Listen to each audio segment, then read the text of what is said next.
নমস্কার, কেমন আছেন আপনারা? আশা করি প্রত্যেকেই ভালো আছেন। আমরা আজকে পুনর্বসু নক্ষত্র, মিথুন রাশি, পুনর্বসু নক্ষত্র, কর্কট রাশি দুটো নিয়েই আলোচনা করব। প্রথমে মিথুন রাশির পুনর্বসু নক্ষত্র নিয়ে আগে আমরা শেষ করব।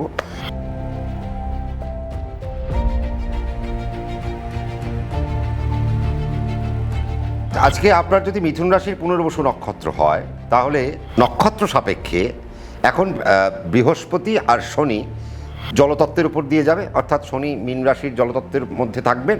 সেখানে তিনটি নক্ষত্র, একটি হলো পূর্ব ভাদ্রপদ বৃহস্পতির নক্ষত্র, উত্তর ভাদ্রপদ শনির নক্ষত্র এবং রেবতী বুধের নক্ষত্র।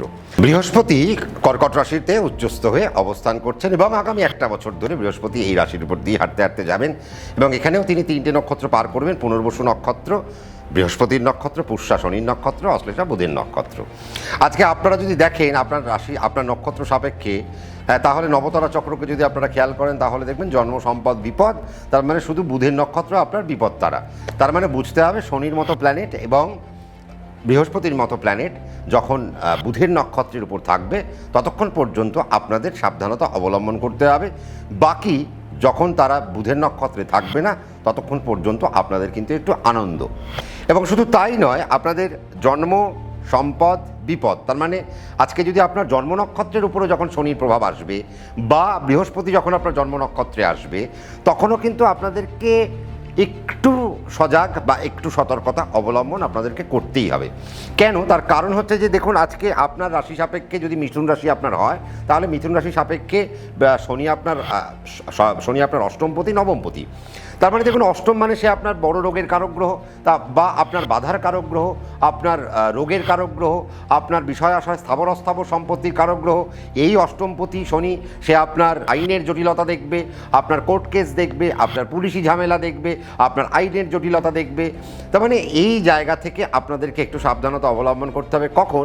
যখন শনি আপনার জন্মে থাকবে তখন আপনাকে অল্প সতর্কতা, আর যখন সে বিপদে যাবে তখন তো আপনাদেরকে পূর্ণ সতর্কতা অবলম্বন করতেই হবে।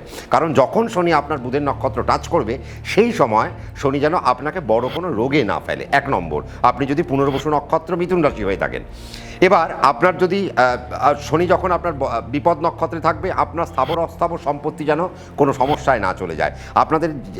আপনাদের হয়তো একটা বাড়ি আছে, সেই বাড়ি নিয়ে আপনাদের কোনো শরিকি দ্বন্দ্ব যেন আপনাদের মধ্যে না আসে।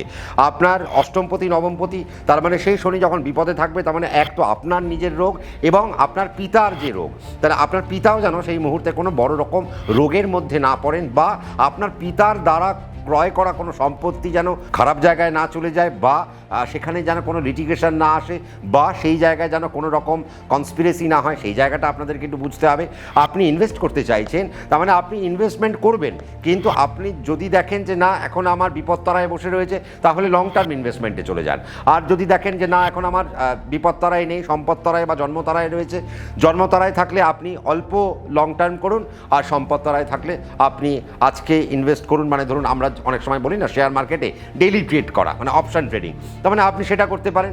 তার মানে আপনার ডেইলি আজকেই ইনভেস্ট করলেন, আজকেই আপনি লাভ নিয়ে মার্কেট থেকে বেরিয়ে গেলেন। সেই রকম একটা জায়গা কিন্তু যখন সম্পদতারায় শনি থাকবে সেই সময় আপনাদের জন্য একটা সুখকর জায়গা কিন্তু শনি দেবে। মাথায় রাখতে হবে, পুনর্বসু নক্ষত্রের একটা বড় সমস্যা, পেটের জায়গা থেকে তাদের একটা বড় সমস্যা হয়। তাহলে পেটের জায়গা থেকে আপনাদেরকে একটু সাবধানতা অবলম্বন করতে হবে। এবং পুনর্বসু নক্ষত্রের আরেকটা ঝামেলা যেটা, সেটা হচ্ছে যে দাঁত নিয়ে তাদের খুব প্রবলেম। তার মানে আগামী একটা বছরের মধ্যে শনি যদি আপনার বিপদতারায় চলে যায়, এবং বিপদতারায় সে যতক্ষণ থাকবে বা জন্মতারায় যখন থাকবে, তখন আপনাদের দাঁতের জায়গায় যেন কোনো রকম প্রবলেম না হয়, আপনাদের ডান চোখে যেন কোনো রকম প্রবলেম না আসে, সেই জায়গা থেকে আপনাদেরকে সাবধানতা অবলম্বন করতে হবে। কিডনির জায়গায় আপনাদের যেন কোনো রকম প্রবলেম না হয়, আপনাদের সুগার রিলেটেড জায়গায় যেন কোনো রকম প্রবলেম না হয়, আপনাদের ইমিউনিটি নিয়ে কোনো যেন সমস্যা না হয়, আপনাদের অস্থির যে রোগ সেই রোগ নিয়ে যেন আপনাদের কোনো রকম প্রবলেম না ফেস করতে হয়, সেটার থেকেও আপনাদেরকে একটু সাবধানতা অবলম্বন করতে হবে। আর পুনর্বসু নক্ষত্রের জাতক জাতিকারা যারা রয়েছেন মিথুন রাশির, তাদের ক্ষেত্রে আমি একটাই সাবধানতা বলবো যে আপনারা যদি সমুদ্রের ধারে কোথাও বেড়াতে যান, বা আপনি যদি বৃষ্টির মধ্যে যদি আপনি রাস্তায় বেরিয়েছেন, সেখানে আপনাকে কিন্তু ইলেকট্রিক থেকে সাবধান, মানে সেই রকম জলে যেন কোনো রকম ইলেকট্রিক না পড়ে থাকে, তাহলে সেই জায়গা থেকে আপনাকে সাবধান। আপনারা যেন পিছলে না পড়ে যান, তার জায়গা থেকে আপনাকে সাবধান। আপনার পিতাও যেন পিছলে না পড়ে যায় এবং তার মাথার পিছনের দিকে যেন কোনো রকম চোট আঘাত না লাগে, বা ব্লাড ক্লট হয়ে যাওয়ার মতো কোনো জায়গা যেন না তৈরি হয়, সেই জায়গা থেকে আপনাদেরকে একটু সাবধানতা অবলম্বন আমি করতে বলবো। আর যেহেতু অষ্টমপতি আপনার বিপত্তারায় থাকবে, তাহলে সেই সময় কোনো রকম প্রমোশন নেবেন না। তার কারণ আপনার সপ্তমপতিও বৃহস্পতি, আপনার দশমপতিও বৃহস্পতি, তার মানে সে আপনার কর্মপতি, তার মানে সে আপনার কর্মটা দেখছে। আবার বৃহস্পতি আপনার দশমপতি, আপনার পুরনো কর্ম দেখছে, আপনার গভর্নমেন্ট সার্ভিস দেখছে।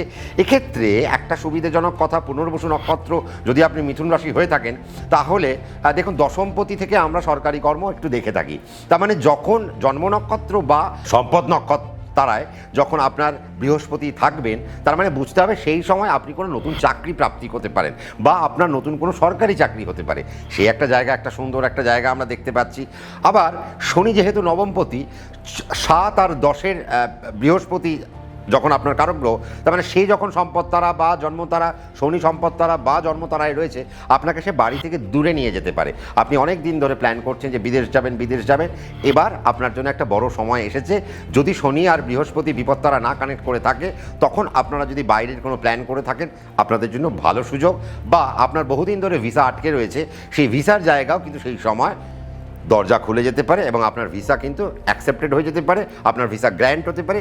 সেই রকম একটা জায়গাও কিন্তু তৈরি হচ্ছে আপনাদের এই সময়। পুনর্বসু নক্ষত্রের একটা ভালো দিক যে সপ্তমপতি দ্বিতীয়ভাবে বসে রয়েছে, তার মানে আপনাদের এই মুহূর্তে কোনো বিবাহ বাড়িতে তৈরি, বিবাহের মতো একটা মাঙ্গলিক অনুষ্ঠান বাড়িতে কিন্তু অনুষ্ঠিত হতে পারে। হায়ার স্টাডিজের ক্ষেত্রেও কিন্তু আমরা একটা সুন্দর জায়গা আমরা দেখতে পাচ্ছি। মেডিকেল সেক্টরের জন্য আমরা একটা সুন্দর একটা জায়গা দেখতে পাচ্ছি। শনি আপনার অষ্টমপতি, সেও জলতত্ত্বে বসে রইল। তার মানে আপনারা মেরিন ইঞ্জিনিয়ারিংকে এখন টার্গেট করতে পারেন। অয়েল অ্যান্ড রিফাইনারিজ নিয়ে আপনারা পড়াশোনা করতে পারেন। আপনারা দয়া করে এই সময় একটু এনটিপিসির একটু পরীক্ষা দেবেন। ন্যাশনাল যে থার্মাল পাওয়ার রয়েছে, সেই পরীক্ষাগুলোর ক্ষেত্রেও কিন্তু এখন আপনাদের একটা সুন্দর জায়গা দেখা যাচ্ছে। এবং শনি যেহেতু অষ্টমপতি, শনি যেহেতু নবমপতি, সে যেহেতু দশমভাবে বসে রয়েছে এবং দশমপতির দৃষ্টি দশমেই পড়ে রয়েছে, অর্থাৎ বৃহস্পতি, কারণ বৃহস্পতি কর্কট রাশি থেকে সে কিন্তু আপনার মীন রাশিতে পূর্ণ দৃষ্টি ফেলে রেখেছে এবং শনির উপর দৃষ্টি ফেলে রেখেছে। তার মানে বুঝতে হবে আপনারা যারা জাজশিপের পরীক্ষা দিতে চাইছেন বা যারা লতে বসে রয়েছেন, যারা আইন নিয়ে পড়াশুনো করছেন বা আপনারা আইন নিয়ে প্র্যাকটিস করছেন, দীর্ঘদিন আপনাদের প্র্যাকটিস হয়ে গেছে, আপনারা এখন জাজ হওয়ার জন্য এখন যোগ্যতা অর্জন করে ফেলেছেন, তাহলে আপনারা এই মুহূর্তে কিন্তু নিজেদেরকে জাজ হিসেবে দেখতে পারেন। তার যদি কোনো রকম সুযোগ আসে বা সেই পরীক্ষা আসে, আপনারা যদি সেই পরীক্ষায় বসেন, আপনি যদি মিথুন রাশির পুনর্বসু নক্ষত্রের হয়ে থাকেন, তাহলে কিন্তু আপনি এই মুহূর্তে সেই পরীক্ষায় উত্তীর্ণ হবেন এবং আমাকে মিষ্টির প্যাকেটটা পাঠিয়ে দেবেন যে দাদা হ্যাঁ আপনি বলেছিলেন। নিশ্চয়ই সেই জায়গা কিন্তু তৈরি হচ্ছে। আগামী একটা বছর ধরে যে বৃহস্পতি আর শনির যে ট্রানজিট থাকবে, এই ট্রানজিটে আপনাদের গৃহ নির্মাণ হবে, নতুন গৃহকর্ম হবে, শুভারম্ভ হবে, নতুন ব্যবসা, সব কিছু হবে। কিন্তু একটাই আমি আপনাদেরকে সাবধানতা অবলম্বন করতে বলবো। দেখুন, যেহেতু নাক্ষত্রিক বিচারে নিয়ে আমরা বসেছি, তো সেক্ষেত্রে আমি একটাই বলবো যে আপনারা ইনভেস্ট করুন, সব কিছু করুন, খালি দেখে নিন। বা আপনি তো নিশ্চয়ই কোনো না কোনো একজন অ্যাস্ট্রোলজারের কাছে যান, তার তো দ্বারস্থ হন। আপনি একবার আপনার জন্মছকটি তাকে দিয়ে গুনিয়ে নিয়ে আপনি খালি বলুন যে কোন সময় শনি বা বৃহস্পতি বিপত্তারা কানেক্ট করছে। যখন বিপত্তারায় কানেক্ট করবে তখন পর্যন্ত আপনারা চাকরি, গৃহ নির্মাণ, চাকরি পরিবর্তন, ব্যবসার আরম্ভ ইত্যাদি জিনিসগুলোতে কোনো রকম হাঁটবেন না। বা আপনার সপ্তমপতি বিপত্তারায় বসে রয়েছে, আপনার একটি বিবাহ ঠিক হয়ে গেল, বিয়ের পরের দিন থেকেই আপনার বিবাহ অনুষ্ঠিত হয়ে গেল, কিন্তু বিয়ের পরের দিন থেকেই বিরাট ঝামেলা, যা নিয়ে আপনাকে কোর্টের দ্বারস্থ হতে হচ্ছে। তো এটা মোটামুটি একটা আমরা পুনর্বসু নক্ষত্র মিথুন রাশি নিয়ে আলোচনা করলাম। আর যেটা করবেন, একটু সাদা রঙকে আপনারা অ্যাকোয়ার করতে চান, লাইট পিঙ্ক আপনারা নিতে পারেন, রেড আপনারা পরতে পারেন, তবে সেটা ব্রাইট রেড হতে হবে, ডার্ক রেড হলে চলবে না। বাকি আপনার জন্মছক, আপনার জন্মছকের লগ্ন আমি জানি না, আপনার দশান্তর্দশা কী চলতে জানি না, তার উপর বেস করে, এবং আপনার সংখ্যাতত্ত্ব কী সেটাও তো আমি জানি না, তাহলে তার উপর বেস করেও কালার কিন্তু একটু কম্বিনেশনে আমরা ফেলি। তো সেটা আপনারা আপনাদের পছন্দের অ্যাস্ট্রোলজারের কাছে গিয়ে আপনারা সেটা দেখিয়ে নেবেন এবং আগামী একটা বছরের কী পথ হতে পারে তা নিয়ে আলোচনায় বসে পড়বেন। তবে ওভারঅল আমি যেতে যেতে একটাই কথা বলবো, মিথুন রাশির পুনর্বসু নক্ষত্রের আগামী একটা বছর ভীষণ ভালো। শুধু দাঁড়াতে হবে কখন? যখন শনি আর বৃহস্পতি বুধের নক্ষত্রে থাকবে। কখন বুধের নক্ষত্রে থাকবে আপনার অ্যাস্ট্রোলজারের কাছে আপনি জিজ্ঞেস করে নিন। আজকে এখানেই থামছি। আগামী পর্বে আমরা কর্কট রাশির পুনর্বসু নক্ষত্র নিয়ে আলোচনায় ফিরে আসছি। নমস্কার।